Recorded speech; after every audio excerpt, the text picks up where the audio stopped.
एक एक करके सारे मसलों का डिस्कशन होगा। फिलहाल के लिए व्हाइट हाउस का वो सफेद पत्र देख लीजिए जिसमें इस बात की चर्चा है कि वो ऐसा कर क्यों रहे हैं। इंडिया क्योंकि रूस से तेल खरीदता है। हालांकि मैं आपको एक बात बता दूं, हमसे ज्यादा तेल चाइना खरीदता है, लेकिन चाइना पर इनका मुंह नहीं खुला है। इससे तो और ज्यादा स्पष्ट हो गया है कि ट्रंप कितना झूठ बोल रहे थे कि भारत और पाकिस्तान का सीज फायर उन्होंने कराया, क्योंकि जैसे ही ये सच उजागर हुआ उनसे पचा नहीं, अकेले भारत पर इन्होंने टैरिफ लाद दिया। जबकि अमेरिका इटसेल्फ में इस बात की मांग उठ रही है कि तुम्हारा ये जो फैसला है, ये तुम्हें पता नहीं कि एशिया पैसिफिक में भारत जैसे मित्र को तुमसे कितना दूर ले जाएगा। तुमने भारत पर केवल अपनी जिद कि इसको झूठ मान लेना चाहिए था, स्वीकार कर लेना चाहिए था कि Bharat Pakistan cease fire America ने कराया था, बस ये बात वो एक बार मान ले तो मैं सारी बातें इसके लिए करता चला जाऊंगा। और भारत ने जैसे ही खुददारी दिखाई, अमेरिका को यह बात पसंद नहीं आई।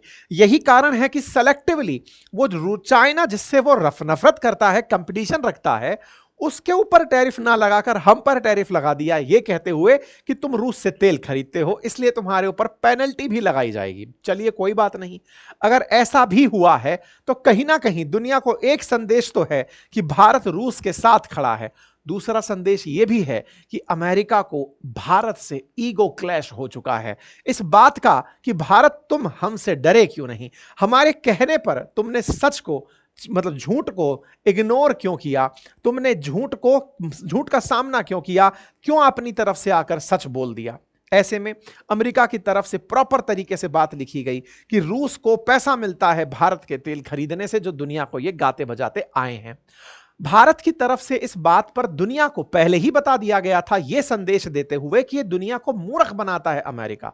खुद अमेरिका रूस से आज भी सामान खरीद रहा है, यूरोप आज भी रूस से सामान खरीद रहा है। इंटरेस्टिंग, अमेरिका के राष्ट्रपति से एक पत्रकार ने जो कि भारत से संबद्ध था, उसने पूछ लिया कि भाई साहब पता चला है आप अभी भी रूस से सामान मंगाते हैं, तो कहते हैं कि यह मुझे मालूम नहीं है, मैं मालूम करके बताऊंगा। हिपोक्रेसी का आप आलम देखिए, यह व्यक्ति कितना बड़ा दोगला है।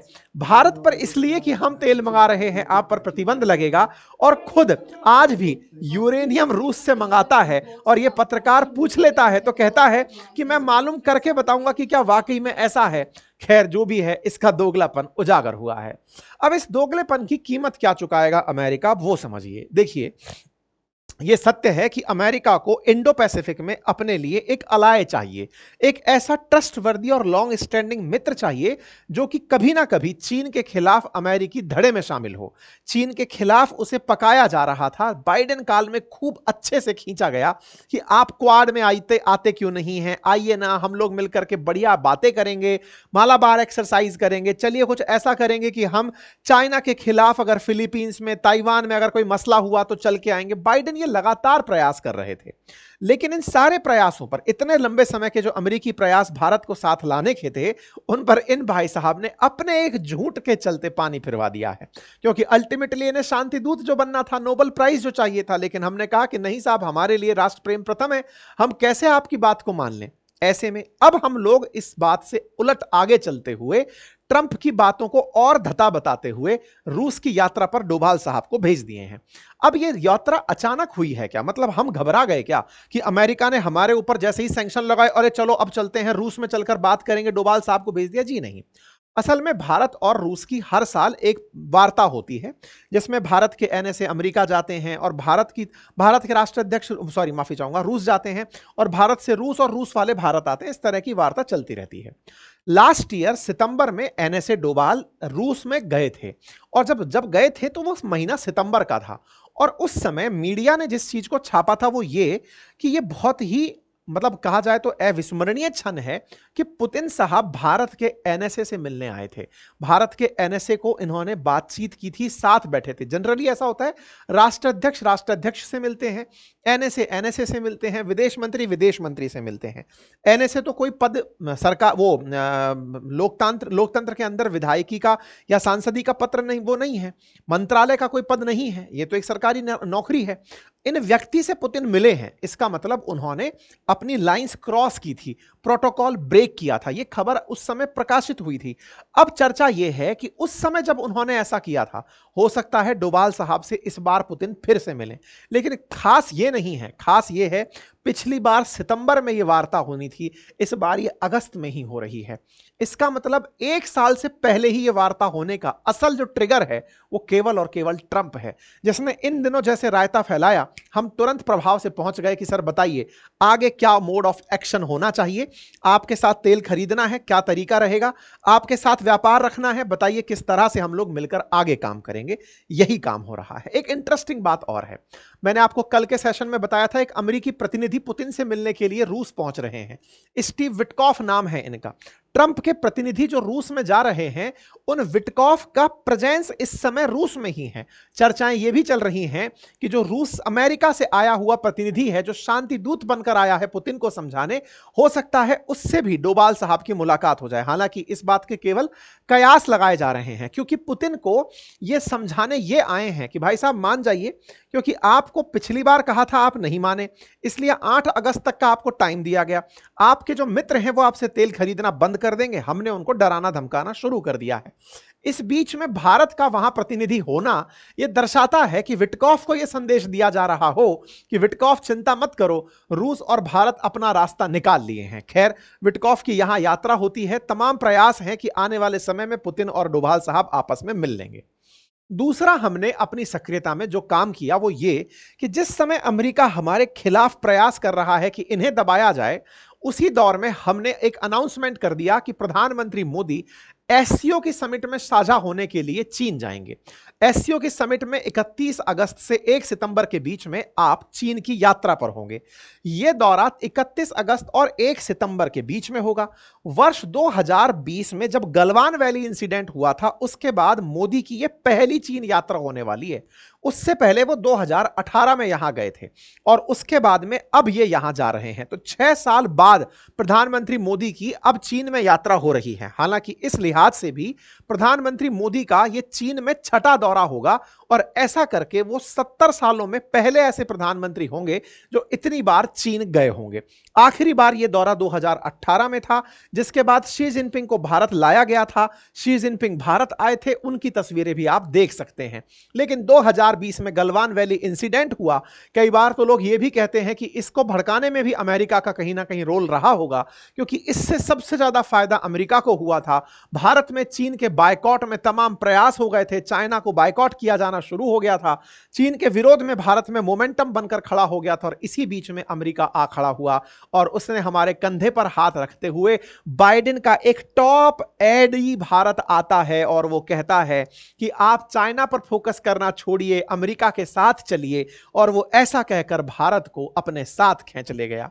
लेकिन पुतिन ये बात जानते थे। पुतिन जानते थे कि एक गलवान इंसिडेंट के चलते भारत चाइना के खिलाफ अमेरिका के साथ जा रहा है, इसे कैसे साथ लाया जाए। पुतिन जहां एक और खुद की लड़ाई 2022 से यूक्रेन में लड़ रहे थे, वहीं दूसरी तरफ वो भारत और चीन को साथ लाने का प्रयास कर रहे थे, और हुआ भी। भारत और चीन को साथ लाने के लिए पुतिन ने पिछली बार ब्रिक्स समिट, जो कि कजान रशिया में हुई थी, उस समिट के अंदर चीन के राष्ट्रपति और भारत के प्रधानमंत्री का हाथ मिलवा दिया था। इस पर हमने आज से 1 साल पहले सेशन किया था और बताया था कि किस तरह से दोनों को साथ लाने में पुतिन ने कामयाबी हासिल की थी। प्रधानमंत्री मोदी और शी जिनपिंग सन 2020 के बाद लास्ट ईयर इस तरह से हैंडशेक करते हुए दिखे थे, जो कि अमेरिकी नीतियों पर पानी फेरने के समान था। ट्रंप जब आए तो ट्रंप को यह रियलाइज हो गया था कि पुतिन कहीं ना कहीं ब्रिक्स कंट्रीज को, ब्राजील, रशिया, इंडिया, चाइना और साउथ अफ्रीका को एक करने का प्रयास कर रहे हैं।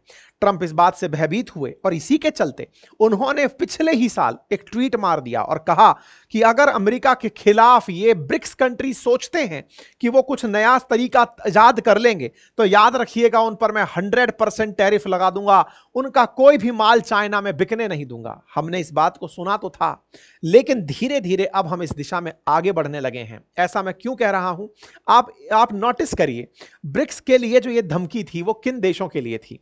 ब्राजील में फिलहाल लूला ऑलरेडी इतने भड़के हुए हैं ट्रंप पर कि उन पर ऑलरेडी 50% टैरिफ लगा हुआ है। उनके खिलाफ बाल्सेनारो की कहानी मैंने सुनाई है, आगे भी दिखाऊंगा। वो भड़के पड़े हैं। रामाफोसा को बिठाकर इन्होंने बेइज्जत किया था साउथ अफ्रीका वालों को अमेरिका में। दो ब्रिक्स के अंदर बी और एस खिलाफ हो ही गए। अब आरआईसी में आप जानते हैं रशिया के खिलाफ भड़के पड़े हैं, इंडिया के खिलाफ हो चुके हैं, चाइना तो पहले ही कॉम्पिटिटर है। तो ये पांचों देश एक हो रखे हैं और ऐसे में इन पांचों देशों की ही कहानी अब बड़ी कहानी बन रही है। और इसी के चलते ईरान ऑब्जर्वर लिखता है ट्रंप का पागलपन देखने वाला होगा, क्योंकि यह उन्हें बैकफायर कर जाएगा, क्योंकि भारत के प्रधानमंत्री 6 साल बाद चीन की यात्रा पर जा रहे हैं। दुनिया वाले अब इसे लिखने लगे हैं। एक मेगाट्रॉन करके न्यूज चैनल का एक हैंडल है, वो कवर करता है कि भाई ट्रंप भारत पर सैंक्शन लगा रहे हैं, भारत रशिया की यात्रा, चीन की यात्रा पर जा रहा है। यह दर्शाता है कि इंडिया और चाइना ने ऑफिशियली रिजेक्ट कर दिया ट्रंप के अल्टीमेटम को कि तुम रूस से तेल खरीदना बंद कर दो। यह बात जब न्यूज में आती है कि रूस के साथ रहना डिसाइड कर लिया है इंडिया और चाइना ने, तेल खरीदने पर साफ इनकार कर दिया है कि हम अमेरिका की बात नहीं मानेंगे, इस बात को अलेक्जेंडर डुगिन रिपोस्ट कर देते हैं। मतलब कि यही लाइन जो लिखी है ये सच है, ऐसा कहकर अलेक्जेंडर डुगिन। अब ये कौन है? अलेक्जेंडर डुगिन वो व्यक्ति हैं जिन्हें पुतिन का दिमाग कहा जाता है। ये वो व्यक्ति हैं जो पुतिन के विदेशी मामलों के सलाहकार कहे जाते हैं। लंबे समय से ये पुतिन के साथ हैं, फॉरेन पॉलिसी के मामले में पुतिन के साथ, मतलब दिमाग इन्हीं का चलता है। मतलब एक तरह से समझिए कि जो डुगिन है वही पुतिन की मेमोरी है, या फिर कहिए तो प्रोसेसर है कि वो दुनिया को कैसे देखेंगे तो डुगिन बताएंगे। तो डुगिन ने जिस ट्वीट को रिपोस्ट किया, इसका सीधा सा ऑफिशियल मीनिंग ये निकाला जा सकता है कि इंडिया ने और चाइना ने ट्रंप की धमकियों को बाईपास कर दिया है। कहा है कि हम रूस से तेल खरीदते रहेंगे, तुम्हें जो हो वो कर लेना। ऐसे में भारत इतना बड़ा कदम अगर उठा रहा है तो इसके पीछे कहीं ना कहीं ब्रिक्स की कोई साझा रणनीति होगी। मैं ऐसा क्यों कह रहा हूं? इन पांचों लोगों को पहचान लो। शुरुआत भले ही लूला से कर लो। लूला को चाइना अमेरिका वाले काफी धमका रहे थे, साथ ही साथ में रामाफोसा के साथ जो किया वो आपके सामने है। बिठाकर व्हाइट हाउस में जो इंसल्ट की, जिस पर हमने व्हाइट हाउस में जेलेंस्की 2.0 करके एक सेशन किया था। साउथ अफ्रीका ने इस बात में बहुत ज्यादा ट्रंप के खिलाफ फिर भला बुरा कहा था, लेकिन ट्रंप गुस्सा होकर के उसके ऊपर 30% टैरिफ लगा दिए। ऐसे में लूला की अगर बात करें तो बाल्सेनारो को बचाने के लिए लूला के खिलाफ इन्होंने अपनी तरफ से एक्शन लिया था। अपनी पाठशाला पर हमने इस पर सेशन किया था कि अफ्रीका और ब्राजील, अमेरिका और ब्राजील झगड़ क्यों रहे हैं, और उस झगड़े के चलते ब्राजील पर भी इन्होंने 50% टैरिफ लगा दिया था। वो लूला जो अब ये कह रहे हैं कि अमेरिका वालों सुन लो, ट्रंप से तो मैं बात भी नहीं करूंगा, क्योंकि ट्रंप ने बयान में यह कह दिया था कि मैं ब्राजील पर 50% टैरिफ लगा रहा हूं, लूला मुझसे बात करने आएंगे। लूला ने कहा सुनो बेटा, बात तो छोड़ो, तुम हमसे बात कर लेना, हम तुमसे बात नहीं करेंगे। ऐसा कह के लूला अपना एक बयान दे देते हैं और वो कहते हैं कि मैं ट्रंप से बात नहीं करूंगा, अगर मुझे बात ही करनी है तो मैं पुतिन से करूंगा, मैं शी जिनपिंग से करूंगा, मैं मोदी से करूंगा। मतलब एक तरह से ब्रिक्स के ये पांचों नेशन अमेरिका के खिलाफ अब प्रताड़ित भी, अमेरिका से प्रताड़ित भी हो चुके हैं और अमेरिका के खिलाफ एक भी होने का सोच सकते हैं। ऐसे समय पर सोचना जब लूला तो लंबे समय से साइन दे रहे हो कि मैं तो अमेरिका के खिलाफ ही हूं, ऐसे में इन लोगों का, लूला हो या रामाफोसा, इनका मोदी जी के साथ होना यह दर्शाता है कि कहीं ना कहीं कुछ ऐसा खिचड़ी पक रहा है जहां ये पांचों देश अमेरिका को काउंटर करने की कोई साझा रणनीति ला सकते हैं। पिछली बार जब कजान में ब्रिक्स की बैठक हुई थी तब एक नकली नोट ब्रिक्स करेंसी के नाम पर जारी किया गया था, जिससे ट्रंप मचल गए थे। कहीं ये सच्चाई ना हो जाए, ये देखने वाली बात होगी, क्योंकि ब्रिक्स के पांचों की पांचों जो फाउंडिंग मेंबर हैं वो इस समय इनसे तने हुए हैं। इनके खिलाफ कुछ भी अब नया रास्ता उठा सकते हैं। भारत 25% एडिशनल टैरिफ का वेलकम कर रहा है कि ठीक है सर, आपको लगता है 25% टैरिफ लगाना था, लगाइए, लेकिन याद रखिएगा India will take all actions necessary to protect its national interest. साथियों, यह काम बहुत पहले हो जाना चाहिए था। भारत को ट्रंप के झूठ के खिलाफ पहले ही खड़ा हो जाना चाहिए था, लेकिन देर से आए दुरुस्त आए। समस्त भारतीयों को आवश्यकता है यह समझने की कि नव उपनिवेशवाद के इस दौर में जब भारत अपनी जरूरतों की पूर्ति के लिए रूस से तेल खरीद रहा है, ना केवल खरीद रहा है बल्कि दुनिया में तेल की कीमतों में स्थिरता लाता है। स्थिरता क्यों? क्योंकि एक तरफ जब वेस्टर्न वर्ल्ड ने रूस से तेल खरीदना बंद किया तो उन्होंने जो पहले से परंपरागत स्रोत थे, चाहे गल्फ कंट्रीज या वेनेजुएला जैसे देश, वहां से तेल खरीद करके रास्ता परिवर्तित कर दिया था, तेल को प्रभावित कर दिया था। होगा। भारत ने तो दुनिया में तेल की कीमतों को बरकरार रखने में मदद दी है, लेकिन अमेरिका वाले इस बात को नहीं समझते। तो भारत ने कहा कि हम अपने हितों का ख्याल पूरी तरह से रखेंगे। देखना होगा साथियों, आने वाले समय में भारत पर अत्यधिक कितने टैरिफ लगाए जा सकते हैं। मेरा मानना है कि ये कहीं ना कहीं 1.5 महीने के भीतर भीतर 100% टैरिफ का एक बार तो हमें टेस्ट दिलाएंगे। हालांकि टिक नहीं पाएंगे, क्योंकि भारत अब अकेले इस मामले को नहीं लेकर चलने वाला है।